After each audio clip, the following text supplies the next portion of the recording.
as well as the Woodrow-Wilson Bridge Compact. Also with George Mason's Prince William campus. So he had quite a distinguished career while he was in Richmond. A couple of things I really want to mention, because you don't find many people who buy abandoned railroads. This is really of interest because he bought a 16-mile abandoned railroad in King George County just to preserve it from being lost to development. Also, I want to mention that it is particularly poignant tonight that he is our moderator because in 1992 he sponsored the legislation that authorized the election of school boards in Virginia rather than having them be appointed by the Board of Supervisors. And most of all, I will point out he is a long-time member of this Prince William Committee of 100. So let's welcome David Brickley.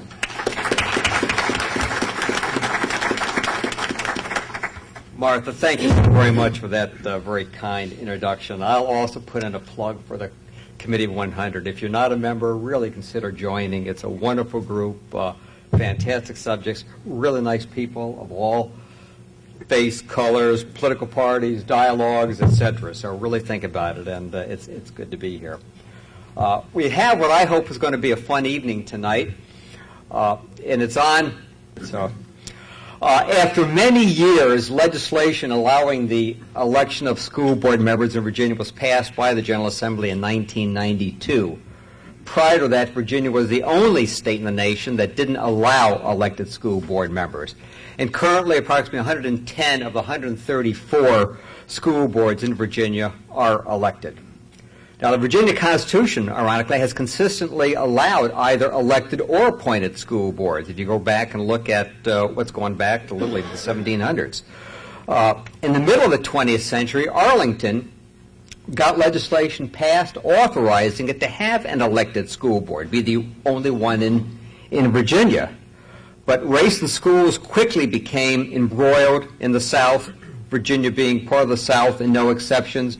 Eruptions took place, controversy, all over the place. And finally, then, of course, in 1954, the U.S. Supreme Court ruled in Brown versus Board of Elections that our schools throughout the country had to be desegregated.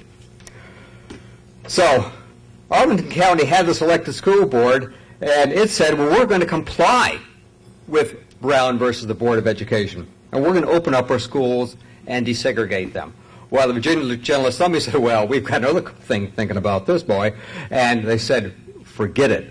So in 1956, legislation was passed yanking away the ability of Arlington County to have elected school boards in Virginia.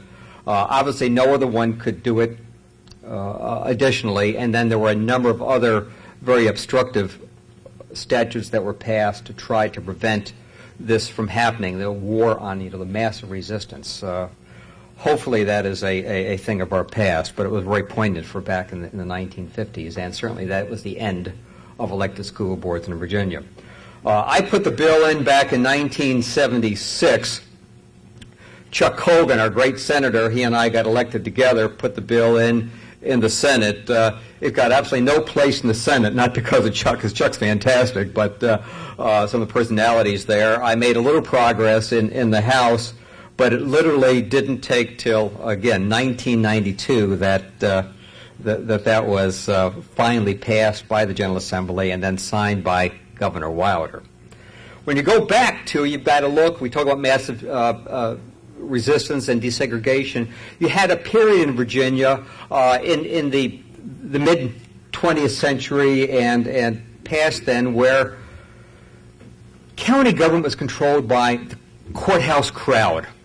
That meant a lot of different things to a lot of different people, but the idea was to ensure that things like our school board were run the way they should run based on the feelings and beliefs way back when. And so we had either school boards being appointed by trustees who were appointed by the local judges, or, as in the case of Prince William County, appointed by the Board of Supervisors.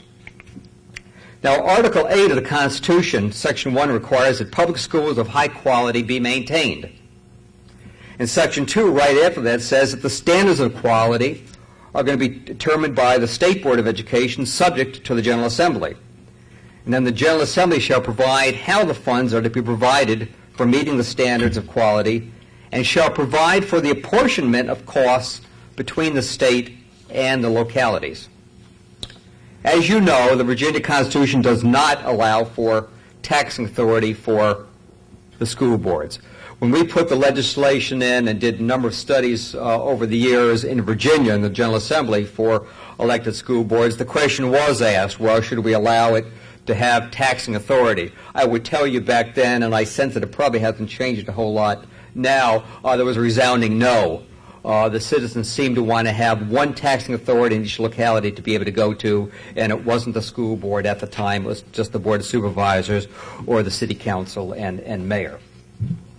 So that's where we are today. So when times are good, everybody's happy. But when the dollars come up short, the fingers start pointing. Will the General Assembly cut Prince William's school funding? Will the Board of Supervisors to agree to give the schools a greater proportion of its funds or increase the tax rate? Will the school board vote to ask the Board of Supervisors to raise the tax rate or request that they be given taxing authority? Will the teachers to be content to avoid layoffs or take further steps to show their displeasure? Or could it be that the school board's agreement last night on the superintendent's proposed budget resolved these issues, at least for this year? To answer these questions and the others, you've got on your program, each of our speakers have received, and I believe each of you have seen, the 6 questions actually that are on the agenda that we'd like to address. And if they can address any of the others that I've thrown in here at the same time, that would be great. But to answer those questions, we have really been fortunate to have a fantastic, a stellar panel. It's really going to be exceptional. We have... Is this a trick played? This is not trick at all. What, you can't? We don't have the questions. The teacher paid attention and got the questions. Well, we got to find out what these questions are then. We'll do that then right now. Jack, you've got them out there? As I'm doing that, let me say that first of all, we're joined, and thank goodness that he's here, Delegate Scott Langenfelder. There we go, great. Thank you. Scott was elected to the Virginia House of Delegates in 2001, representing Prince William and Fauquier counties. He's a member of the House Appropriations Committee, the Education Committee, and Militia and Public Safety Committees. Came here from the military, did a fantastic job, and recognized earning the Bronze Star in Iraq as a colonel in the United States Army. He's got his BA from VMI. He's got his master's from the University of Virginia. He lives with his wife, Shelley, and they have 3 wonderful children living in Prince William County, Virginia. And he was elected, as if I didn't say, back in when were you elected, Scott? In 2001. 2001. So it's good to have Scott here. And thank you for the good job that you do in Richmond. Mike May serves as our Occoquan supervisor. He's been there since 2007. And prior to that, he served as the at-large representative on the Prince William County Planning Commission and also served on the Prince William County Social Services Board. Regionally, and this is important for Virginia and for Prince William County, he serves as Prince William County's representative to the Washington Metropolitan Council of Governments Transportation Planning Board, the TPB, chairman of the Potomac and Rappahannock Transportation Commission, something that I love very much, and a member of the Northern Virginia Regional Commission. He's a practice attorney. He works with the law firm of Alwo and Oberon in Arlington, Virginia, focuses on civil litigation and employment law. He earned his J.D. from George Mason University School of Law, and he's got his bachelor's degree from the College of William and Mary. He lives in Lake Ridge with his lovely wife, Amelia, and their 2 children. Milton Johns began his second term as chairman of the Prince William County School Board this January. He's an attorney in private practice with over 20 years in the national defense industry. He's a graduate of George Washington University with a BA in political science, earned a master's degree also from George Washington University, and he got his JD, his Juris Doctorate, from George Mason University School of Law. Before taking office as chairman at large in January of 2008, he served as the Brentsville District representative on the school board from 2004 to 2007. He's also a member of the Radford University Board of Visitors, and he served on Governor McDonald's K-12 education transition team from 2009 to 2010. He and his wife Shelley live with their 2 children in Prince William, and we're glad to have him here. Bonnie Klakowitz is an elementary school teacher with 28 years of school experience, 22 of those in the Prince William County school system, and she's currently serving now as the full-time president of the Prince William Education Association. She received her Bachelor of Arts degree from Virginia Tech and has a Master's of Fine Arts degree from Radford University. She's also on the Virginia Education Association Board of Directors and on their legislative committee, and is chair of the UNISERV Council for District 9. She served on an appointee to the Virginia Department of Education work group that was charged with developing the statewide standards-based evaluation system in 2011. She also lives with her husband, Jim, and their 2 children. Everybody's got 2 children here, with Jim and the 2 children in Prince William County. I think what I'm going to do, let me set the ground rules here, folks, if I can, please. Let's first of all give them an applause for coming around. We're going to go ahead and allow you, in the order that I'm going to tell you what it is right now, to spend up to 10 minutes. Okay? Not 12 minutes, but 10 minutes. Jim O'Connor is really tough in his signs, and he's going to let you know when everything is going, so you know that when it's time to sit down and conclude your remarks, you will do it, as I'm sure will happen regardless. After each of you have done the 10 minutes, we will then have 2 minutes for each of you to see if there's any comments or rebuttals you'd like to make from any other comments that the other 3 panelists have made. And then after that, we're going to open it up to questions that we'll have, first of all, from our Committee of 100 members, and then certainly time from the very lovely non-members that have decided to come here tonight and be part of this wonderful presentation. So I think what I'm going to do is have, if I could, have Milt Johns, as our chair of the school board, come up first, make his presentation, and then I'm going to go down by hierarchy in elective office, per se, since that's the animal I come from, and have Delegate Langenfelder next. Then we'll have Supervisor Mike May next, and then Prince William President School Board Associated with Prince William PWEA President Bonnie Klakowitz. Milt?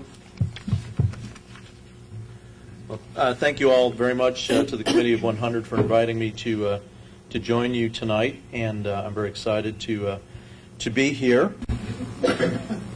So I'll be referring to this package that's at your table. And obviously, I'm not David S. Klein, but what I did is I made a Frankenstein's monster out of a couple of his recent briefs to kind of select some relevant slides to take a look at. And I think it'll be important for our discussion tonight because it lays the foundation of some of the facts and figures that we're working with our school budget. Now, obviously, we have the 6 questions, and for folks who may or may not have them, the 6 questions are Prince William County schools able to offer a good education for county students within current resources? Can they compete for good teachers with surrounding jurisdictions? That's question number 1. Number 2, would a tax increase be unduly burdensome for property owners at this time? Would it affect housing values? That's number 2. Number 3, when the state budget is passed, is it likely to increase or decrease funding for Prince William County schools? That's the 3rd question. Number 4, should the schools compete with other services for a share of the county budget each year or receive a guaranteed percentage as at present? That's number 4. And then actually it looks like 5 questions. Number 5 is, should taxing powers be granted to the elected school boards? So Actually, the first 4 questions will largely be answered. I believe that's my presentation. I don't think Mill has his on the computer. Yeah, this is Mike's. Okay, sorry.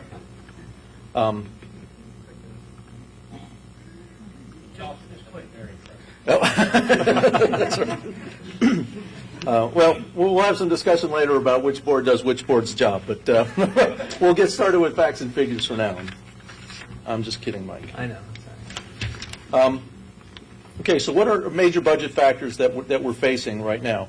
There will be increased revenues, but the increased revenues are offset. And the biggest offset, the biggest challenge we have right now budget-wise is our continued growth in enrollment. We're looking at an additional 2,767 students for the fall, which will put us up over 83,000, almost 84,000 students. We are the second largest school system in the Commonwealth of Virginia, just behind Fairfax, and we are 41st in the nation. So we're a very large school system. Probably the biggest hit to our budget is a major increase in the cost for the Virginia Retirement System, or VRS. We'll talk about that in a little bit. I've got a slide. Also, cost of competing adjustment. Now, VRS and the cost of competing adjustment are pieces of the state budget. So we'll talk a little bit about that, and Delegate Lingfelter, I'm sure, may have even more updates on where we are with that. Another big factor, desire to remain competitive in salary and benefits. There's been a lot of discussion in the school system with the school board about salary and benefits. Maximizing instruction to our students, trying to maintain all of our instructional programs, and to try to at least hold the line on class size, or to at some point attempt to reduce it. And then, of course, maintaining our capital infrastructure, construction, maintenance, and technology. As we continue to grow by students, we continue to have a requirement for additional facilities. So the next slide really focuses on this challenge with the growth in student enrollment. Over the past 5 years, we've had over a 15% growth in enrollment. And of that 15%, we've seen a 16% increase in special education, 17% in ESOL, that's English spoken as another language, and then free and reduced lunch population is 37%. Now, those some students may be in more than one category. But as you can see, our student growth has gone up, and also the populations that require additional resources for instruction, either by state mandate or federal mandate, or by instructional requirements, has also increased. So the students that require higher funding levels have also increased in the system as well. Next one is a little pie chart that gives us a snapshot of our operating fund. Where does the money come from? And this is one of the questions that we'll be dealing with tonight. The school board does not control its own revenue. We have no way to increase money on our own. Or if we feel we need more money, more revenue, we have no mechanism to do that ourselves.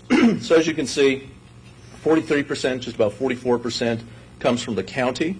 And that's part of, it's derived from our revenue sharing agreement, the revenue sharing agreement that we've had with the county for at least 10 years now, is that the schools receive 56.75% of the county's general revenue. And this is something I've addressed before. I'll skip ahead to the fifth question. Should we compete, or should we have a guaranteed percentage as at present? I support the revenue sharing plan. And I always have supported it, and I will continue to support it for this reason. It worked in good times, and it needs to work in bad times. I think if the revenue sharing agreement would go away, there's no guarantee we would get more money. Okay, skipping ahead. I've already got my halfway point notice, so we've got to skip ahead. Cost per pupil. As you can see, Prince William County is ahead of only Spotsylvania and Stafford in cost per pupil, $9,852. We have even lower cost per pupil than Fauquier and Manassas Park. So this is a pretty illustrative slide. Now, if you take a look at the prospect of 2,700 new students at roughly $10,000 per student, that's $27 million. So that's additional, above and beyond what our current requirements are. The next slide just gives us a look at the change in cost per pupil over time. And as you can see, in real dollars, we're funding per pupil students, or our per pupil funding rate is below where we were even in 2005. The next page, expenditures by category. As you can see, salary and benefits, we are at 83.5% of our budget goes towards salary and benefits. We are in the people business. We have 10,000 employees. We are the largest non-federal employer in Prince William County. So about 5,000 or so are teachers. The rest are our support staff. So this gives you an idea of where we spend our money. The next slide, our budget is focused on instruction. As you can see, 77.3% of the pie is going towards instruction. This is funds directly related to classroom learning. I know I see a lot of op-eds and I get emails about cutting the bloated central office. We got to cut the administration. As you can see, our central support percentage is pretty small at 4.7%. And in fact, our central staff, central administration, is about 2/3 of the national average by percentage. So we're already fairly lean and mean. Next page is the cost of competing adjustment in VRS, and I'm hopeful Delegate Lingenfelter will speak more to this, but these are two areas where we have a lot of uncertainty in our budget. Right now, our current budget assumes that we'll have a $10.8 million restoration to the cost of competing, and that's a delta to funding that's given to Northern Virginia schools, so recognizing that the cost of living is higher and it costs more to try to hire teachers in Northern Virginia. The VRS system, that's the retirement plan for pensions. The rate that that the school system pays for our employees, and right now our 2 minutes left, our pensions are fully funded by the school system. Our employees are not contributing to the VRS pension. Has gone up by over 50% in 1 year. So that's a $32 million hit to our budget. We had been planning for increases in VRS, but this was even larger than we expected. And $32 million roughly translates to a step plus 2% pay raise. We've kept, the next slide shows that we've kept health insurance rates the same for employees, whereas nationally they've gone up about 10%. Okay, salary comparisons, and this goes back to the first question: can we offer a good education with the current resources? Can we compete for good teachers?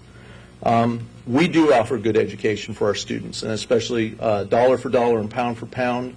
We've been rated very competitive by the Center for American Progress, Claire Booth Luce Policy Institute.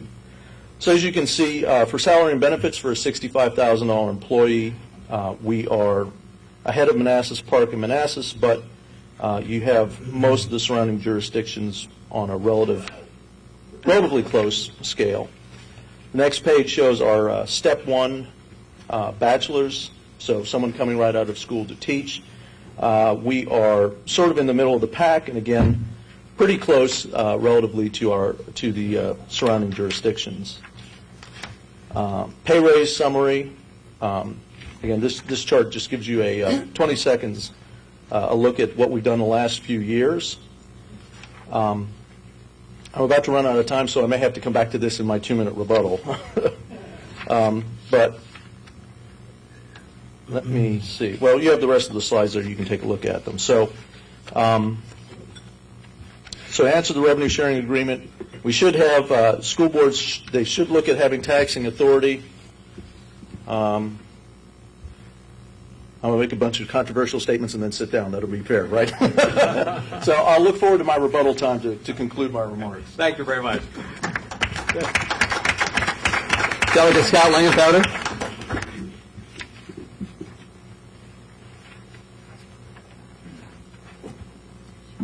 Well, good evening, everyone. And you know you're in trouble when the press gets some more robust applause than the politicians do. Let me share a couple of things with you, and then I'll attempt to address a couple of these questions and maybe relieve some of the concern that the county has. First of all, let me just give you a quick update. Yes, we have no budget. We are down there working on it. I think that what's really kind of pathetic about it, if you want to know the truth of it, is we're so close on every single commodity area. But there have been some politics that have found their way into it. Imagine that, politics in the General Assembly. But politics have found its way into the debate, and unfortunately, we're kind of caught up in that. If you want a prognosis, I think that the conferees, including Senator Colgan, who I think is really wanting to get a budget, so I give him a round of applause because I think he's actually down there trying to get that done.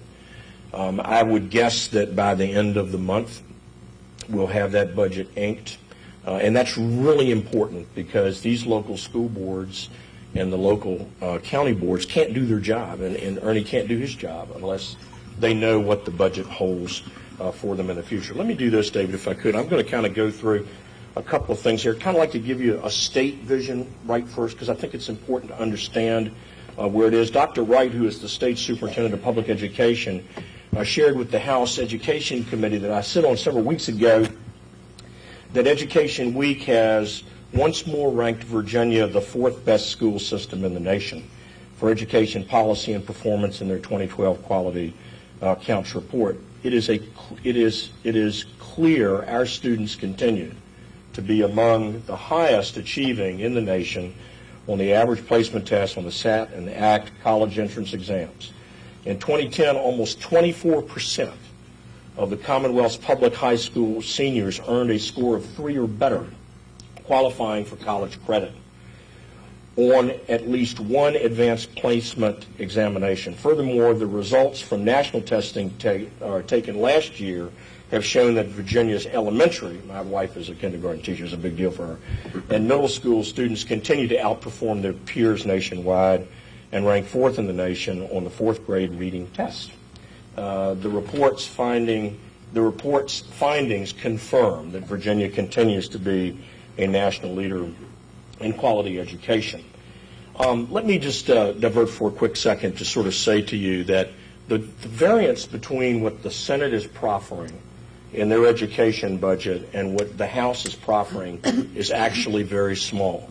And one of the areas that I've been very active in is the restoration of the inflation piece, which I'm happy to tell you both houses are agreed to restore that. That's very important to these school divisions. And through some efforts, partly mine and with colleagues in the House, we were able to get a piece of the cost of competing restored. The Senate is more generous in what they want to do, and what I would say to you is I'm fighting actually for us to actually embrace the Senate's position on this because that would restore completely the cost of competing piece. And that's a big hit on the county's part, although I think I've got some good news on where you're going to turn out. The governor's introduced budget for public education provided school divisions with a net increase of $438 million more in revenues over the new biennium. The largest portion of the funding in the introduced budget, the governor's initial budget that he brought us, included $342 million to pay for the state's share of increasing the teacher retirement rate from 6.33% to 11.66%, as well as increasing group life and retiree health care credit rates. As the House budget was being developed, one of the principles that we adopted was to provide help to localities. While state revenues have, in fact, begun to rebound, and if you've seen recently, we are 17% up over this time last year. That's quite remarkable. For annualized, that means we're expecting to see growth of 4.3% in Virginia. We're looking at 5% level right now. So that's a good news story. But one of our principles was, in fact, to help localities. And as those state revenues have, in fact, rebounded, localities are still grappling. Unfortunately, these localities, my localities, both Prince William and Fauquier, are grappling with the problems of depressed real estate and so on and so forth, which has a direct impact on their ability to meet their obligations. I don't want to take up too much time because I don't want to just read a lot of factoids to you, but I do want to share with you, hot off the press, a couple of things so that you will know. In the previous biennium, the one that we're doing away with now and we're going to replace with a new biennium budget, Prince William County received $398,495,020 from the state.